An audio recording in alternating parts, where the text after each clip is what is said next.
News18 ಡಿಜಿಟಲ್ಗೆ ಸ್ವಾಗತ. ನಾನು ಹೆಬ್ಬಾಕ ತಿಮ್ಮೇಗೌಡ. ರಾಜ್ಯದಲ್ಲಿ ಬಿಜೆಪಿ ಮತ್ತು ಜೆಡಿಎಸ್ ಎರಡೂ ಪಕ್ಷಗಳು ಹೊಂದಾಣಿಕೆಯನ್ನು ಮಾಡಿಕೊಂಡಂಥ ಬಳಿಕ, ಮೈತ್ರಿಯನ್ನು ಮಾಡಿಕೊಂಡಂಥ ಬಳಿಕ ಆಡಳಿತಾರೂಢ ಕಾಂಗ್ರೆಸ್ಗೆ ಒಂದು ರೀತಿ ಆತಂಕವನ್ನು ತಂದೊಡ್ಡಿದೆ.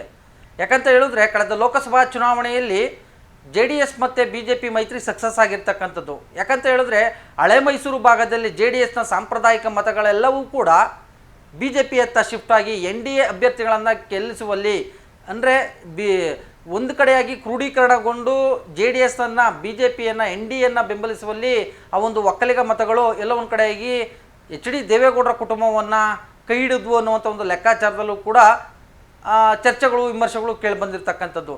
ಸೊ ಹೀಗಾಗಿ JDS ಮತ್ತು BJP ಮೈತ್ರಿಯಿಂದ ಮುಂದೇನು ಅನ್ನುವಂಥ ಒಂದು ಆತಂಕ ರಾಜ್ಯ ಕಾಂಗ್ರೆಸ್ ನಾಯಕರಿಗೆ ಒಂದು ರೀತಿ ಕಾಡ್ತಾ ಇರುವಂಥ ಬೆನ್ನಲ್ಲೇ ಇದೀಗ ರಾಜ್ಯದಲ್ಲಿ BJP ಮತ್ತು JDSನ ಮೈತ್ರಿ ನಾಯಕರಲ್ಲಿ ಒಂದು ರೀತಿ ಅಪಸ್ವರ, ಅಸಮಾಧಾನಗಳು ಎದ್ದಂತೆ ಕಾಣಿಸ್ತಾ ಇದೆ. ಯಾಕಂತ ಹೇಳಿದ್ರೆ ಇದಕ್ಕೆ ಪೂರಕವಾಗಿ ಏನು BJP ಮತ್ತು JDSನಿಂದ ನಡೆಯುತ್ತಿರುವಂಥ ಸರ್ಕಾರದ ವೈಫಲ್ಯಗಳನ್ನು ಎತ್ತಿ ಹಿಡಿಯುವಂಥ ಒಂದು ಹೋರಾಟದ ರೂಪುರೇಷೆಗಳಲ್ಲಿ ಎಲ್ಲ ಒಂದು ಕಡೆಗೆ ಎರಡೂ ಪಕ್ಷಗಳ ನಾಯಕರು ಅಂತರವನ್ನು ಕಾಯ್ದುಕೊಳ್ತಾ ಇದ್ದಾರಾ. ಯಾಕಂತ ಹೇಳಿದ್ರೆ ಪ್ರತ್ಯೇಕವಾದಂಥ ಎರಡೂ ಪಕ್ಷಗಳ ಹೋರಾಟಗಳು ಇದೀಗ ಕವಲು ದಾರಿಯನ್ನು ಹಿಡಿದಿದ್ದಾವ ಅನ್ನುವಂಥ ಒಂದು ಚರ್ಚೆಗಳು ಕೂಡ ಕೇಳಿಬಂದಿರ್ತಕ್ಕಂಥದ್ದು. ಯಾಕಂತ ಹೇಳಿದ್ರೆ ಏನು ಮಹತ್ವದ ಮೈಸೂರು ಮೂಡ ಹಗರಣಕ್ಕೆ ಸಂಬಂಧಪಟ್ಟಂತೆ ಬೆಂಗಳೂರಿನಿಂದ ಮೈಸೂರಿಗೆ ಪಾದಯಾತ್ರೆಯನ್ನು ತೆರಳುವಂಥ ಒಂದು ಸಂದರ್ಭದಲ್ಲಿ ಆ ಒಂದು ಪಾದಯಾತ್ರೆಗೆ ಸಂಬಂಧಪಟ್ಟಂತೆ ಅಂದೇ ಮಾಜಿ ಮುಖ್ಯಮಂತ್ರಿ ಹಾಗೂ ಕೇಂದ್ರ ಸಚಿವ HD ಕುಮಾರಸ್ವಾಮಿಯವರು ಈ ಒಂದು ಪಾದಯಾತ್ರೆಗೆ ಸಂಬಂಧಪಟ್ಟಂತೆ ಬಹಿರಂಗವಾಗಿ ಅಸಮಾಧಾನವನ್ನು ಹೊರಹಾಕಿದ್ರು. ಪಾದಯಾತ್ರೆ ಅಗತ್ಯವಿತ್ತೆ ಅನ್ನುವಂಥ ಒಂದು ನಿಟ್ಟಲ್ಲಿಯೂ ಕೂಡ ಪ್ರಶ್ನೆಯನ್ನು ಮಾಡಿದರು. ಅವತ್ತು ಕೂಡ ಈ ಒಂದು ಮೈತ್ರಿಯ ಬಗ್ಗೆ ಸಾಕಷ್ಟು ರೀತಿಯಲ್ಲಿ ಚರ್ಚೆ ವಿಮರ್ಶೆಗಳು ಕೂಡ ಕೇಳಿಬಂದಿದ್ವು. ಅದಾದ ಬಳಿಕ ನಡೆದಂಥ ಒಂದು ಹೋರಾಟಗಳು ಕೂಡ ಎಲ್ಲ ಒಂದು ಕಡೆಗೆ ಎರಡೂ ಪಕ್ಷಗಳಿಂದ ಒಂದು ರೀತಿ ಅಂತರವನ್ನು, ಸಣ್ಣ ಮಟ್ಟದ ಬಿರುಕನ್ನು ಬಿಡಿಸಿತ್ತು. ಯಾಕಂತ ಹೇಳಿದ್ರೆ ಏನು ಗ್ರೇಟರ್ ಬೆಂಗಳೂರು ವಿಧೇಯಕವನ್ನು ವಿರೋಧಿಸಿ ಎಲ್ಲ ಒಂದು ಕಡೆಗೆ JDS ಪ್ರತ್ಯೇಕ ಹೋರಾಟವನ್ನು ಕೂಡ ಮಾಡಿತ್ತು. ಆದರೆ BJPಯನ್ನು ವಿಶ್ವಾಸಕ್ಕೆ ತೆಗೆದುಕೊಂಡಿಲ್ಲ ಅನ್ನುವಂಥ ಒಂದು ಲೆಕ್ಕಾಚಾರದಲ್ಲಿ ಕೂಡ BJP ನಾಯಕರು ಇದ್ದರು. ಇದಾದ ಬಳಿಕ ಇದೀಗ ಬೆಲೆ ಏರಿಕೆ, ಯಾಕಂತ ಹೇಳಿದ್ರೆ ಹಾಲು ಆಗಿರ್ಬೋದು, ಪೆಟ್ರೋಲ್ ಡೀಸೆಲ್ ಬೆಲೆ ಆಗಿರ್ಬೋದು, ವಿದ್ಯುತ್ ಬಿಲ್ ಆಗಿರ್ಬೋದು, ಈ ರೀತಿಯಾದಂಥ ದರ ಏರಿಕೆಗಳಿಗೆ ಸಂಬಂಧಪಟ್ಟಂತೆ ರಾಜ್ಯ ಸರ್ಕಾರದ ವಿರುದ್ಧ ಇದೀಗ ಇವತ್ತು BJP ಅಹೋರಾತ್ರಿ ಧರಣಿಯನ್ನು ಆರಂಭ ಮಾಡಿರ್ತಕ್ಕಂಥದ್ದು.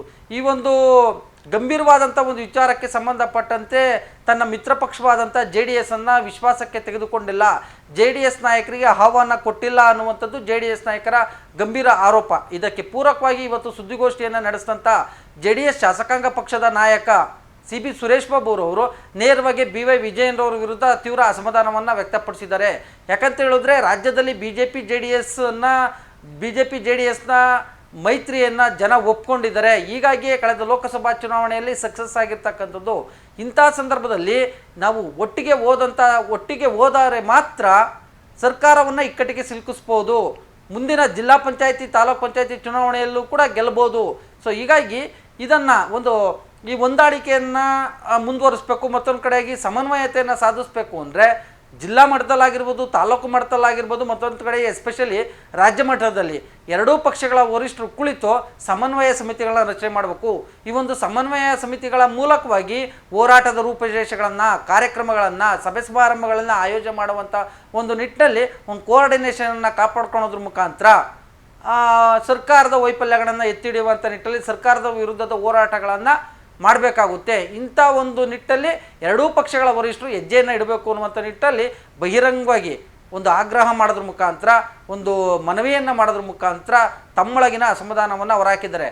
ಅಷ್ಟೇ ಅಲ್ಲ, JDSನ ಯುವ ನಾಯಕ ನಿಖಿಲ್ ಕುಮಾರಸ್ವಾಮಿಯವರು ಕೂಡ ನಿನ್ನೆಯಷ್ಟೇ ಈ ಒಂದು ವಿಚಾರಕ್ಕೆ ಸಂಬಂಧಪಟ್ಟಂತೆ ಎರಡೂ ಪಕ್ಷಗಳ ಹೊಂದಾಣಿಕೆಗೆ ಸಂಬಂಧಪಟ್ಟಂತೆ ಸಮನ್ವಯತೆ ಕಾಪಾಡೋದಕ್ಕೆ ಸಂಬಂಧಪಟ್ಟಂತೆ ಒಂದು ಕೋಆರ್ಡಿನೇಷನ್ ಕಮಿಟಿಗಳನ್ನ ರಚನೆ ಮಾಡಬೇಕು ಅನ್ನುವಂಥ ನಿಟ್ಟಲ್ಲಿ ಬಹಿರಂಗವಾಗಿ ಹೇಳಿರ್ತಕ್ಕಂಥದ್ದು.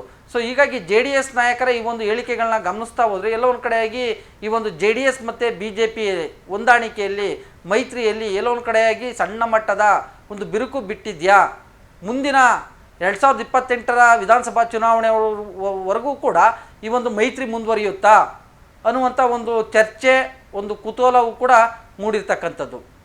ಸೊ ಈ ವಿಡಿಯೋ ನಿಮಗೆ ಇಷ್ಟ ಆಗಿದ್ರೆ ಲೈಕ್ ಮಾಡಿ, ಕಾಮೆಂಟ್ ಮಾಡಿ, ಶೇರ್ ಮಾಡಿ.